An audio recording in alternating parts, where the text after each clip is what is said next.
Hello dear students, welcome in ASC starter. Dear students, इस video में मैं आपसे क्लास 10th और जो क्लास 12th के स्टूडेंट्स हैं उन्होंने जो सीबीएसई के एग्जाम दिया ना, तो उसमें पासिंग जो क्राइटेरिया सीबीएसई की तरफ से बताया गया है उसी के बारे में यहाँ पर मैं आपसे डिस्कस करने जा रहा हूँ। आप ध्यान से समझिएगा।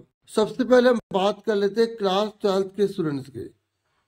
देखिए, सीबीएसई ने बताया है कि उसी बच्चे को पास माना जाएगा जो हर सब्जेक्ट में, जितने भी उसके पास सब्जेक्ट हैं, जो 5 मेन सब्जेक्ट हैं, मेन 5 सब्जेक्ट की बात हो रही है, तो उसमें अगर उसकी ग्रेड ई से ऊपर आई है तो उसे पास माना जाएगा। अब ई ग्रेड लाने के लिए यहाँ पर सीबीएसई ने बताया है कि ई ग्रेड का मतलब यह है कि वो फेल है, लेकिन अगर वो ई ग्रेड से जो ऊपर लाता है, यानी कि वो 33% लाता है या उससे ऊपर लाता है, तो वो पास माना जाएगा।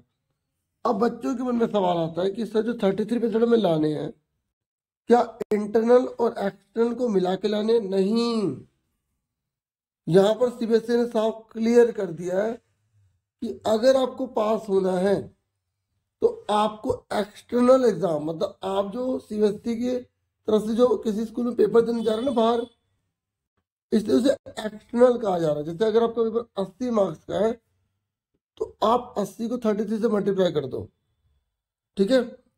तो उसके बाद जो परसेंटेज आप निकालोगे, जैसे आपने 80 को मल्टीप्लाई करा 33 से, तो 2640 आता है। अब 100 से डिवाइड करो तो इसका आंसर आता है 26.40, यानी कि आपको पास होने के लिए 27 नंबर लाने हैं, ठीक है? अगर जैसे किसी बच्चे का पेपर 50 नंबर का है तो उसको 50 को अगर उसे क्लियर करना तो 17 नंबर लाने होंगे। मतलब आपको 33 से मल्टीप्लाई करके 100 से डिवाइड कर देना, और हर एक्सटर्नल सब्जेक्ट में लाने होंगे, और प्रैक्टिकल में आपको अलग से लाने होंगे 33। अगर आप ऐसा नहीं कर पाते तो उस सब्जेक्ट में आपको फेल किया जा सकता है। यहाँ पर बता रखा है कि अगर उस बच्चे की कंपार्टमेंट आ जाती है तो भी कंपार्टमेंट में भी उसको फिर वैसा ही करना पड़ेगा, 33% लाने होंगे, तभी वो डिक्लेयर पास होगा। अच्छा, ये बात तो रही क्लास 12th की। मैं आपको लास्ट में बहुत इंपॉर्टेंट बात भी बताऊंगा, वो भी सुनना आप। अब पहले 10th वाले भी जान लो। देखिए, क्लास 10th के लिए भी यहाँ पर जो इंफॉर्मेशन दी गई है वो क्लास 10th के ही तरह सेम दी गई है।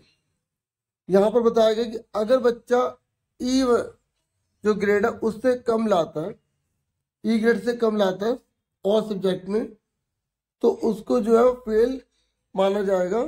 उसको भी जितने भी एक्सटर्नल एग्जाम है ना, उसमें 33% लाने ही लाना है। मतलब अगर आप 80 नंबर का पेपर दे दो तो आपको 27 नंबर लाने ही लाने हैं। हाँ, एक बात यहाँ पर यह है कि जैसे आपके पास 2 लैंग्वेज होनी चाहिए, तो अगर आपके पास जैसे 3rd लैंग्वेज है तो उसकी जगह वो रिप्लेस हो जाएगी, ठीक है? यहाँ पर लिखा है, जैसे अगर कोई बच्चा इंग्लिश में फेल हो जाता है लेकिन संस्कृत ले रखे तो संस्कृत के नंबर उसकी जगह लग जाएंगे। मतलब कहने का है कि उसे 2 लैंग्वेजेस में पास होना जरूरी है, ठीक है? और यहाँ पर एक बात यह है कि जो कंपार्टमेंट है ना, वो आपको 5 में से 2 सब्जेक्ट में दी जा सकती है। अगर 3 में आ जाते तो आप फेल माने जाओगे। ऐसे क्लास 12th में भी बताया गया कि जो कंपार्टमेंट है ना, वो केवल एक सब्जेक्ट की आपको दी जा सकती है। अगर आप 2 में आते हैं तो आपको फेल डिक्लेयर कर दिया जाएगा, ठीक है? ये ध्यान से आप समझो। और यहाँ पर एक बात और है, क्लास 12th में ना एक लैंग्वेज में पास होना तो कंपलसरी है ही है, ठीक है? अगर जैसे वो 2 लैंग्वेज में पास होता है तो कोई और सब्जेक्ट में रहता है तो उसकी जगह उसको चेंज किया जा सकता है।